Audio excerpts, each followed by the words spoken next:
बिस्मिल्लाहिर्रहमानिर्रहीम अस्सलाम वालेकुम। वेलकम मोहसिन बिलाल पिजन दे विच उम्मीद करने कि तमाम दोस्त खैरियत नाल होणगे और तमाम दोस्तों का शौक भी सलामत होएगा। अज फिर लियाकत भाई तो शकील भाई के दरम्यान बाजी है। 8वां नंबर उड़ रहा अज बाजी का। तो जोड़ा है लियाकत भाई का ग्रुप खड़ा है जी, और सामने जो शकील भाई उन्होंने ग्रुप आ रहा है। वालेकुम सलाम जी।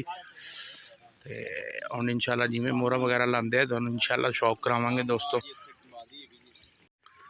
शकील भाई के कबूतर में मोहर लगी है जी। लियाकत भाई के कबूतर में जो देखो जी मोहर लग गई।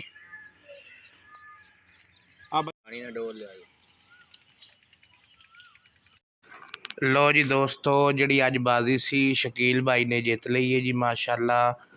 2:50 ते फैसला होया जी। तो 3 बजे तो बाद का टाइम है। कबूतर बड़का रहे हैं जी मादी नूं बाण वास्ते।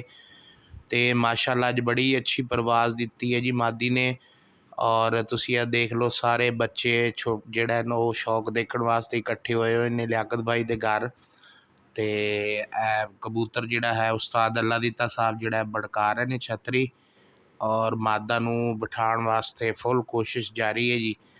तो अज माशाल्लाह बड़ी अच्छी परवाज दी है इन्हें जी। सुबह 7 बजे तो 2:50 ते और 44 टंपरेचर सी। ए बिल्कुल मादा बहन के करीब आ गई है दोस्तों। आ देखो जी, ए जिवें बैठती है तुहानूं शौक कराने जी। ये बैठ गई जी माशाल्लाह बैठ गई जी।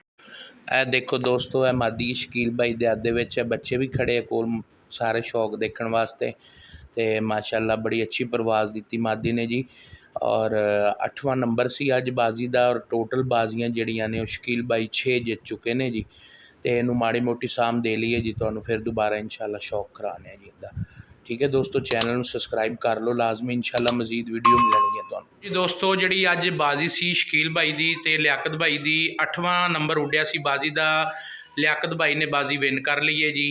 2:50 ते जोड़ा है बाजी विन हुई है। तो 3 बजे तो बाद जोड़ा मादी बड़का के इन्होंने बाई है जी। लियाकत भाई तुहानूं बड़ी बड़ी मुबारक होवे जी।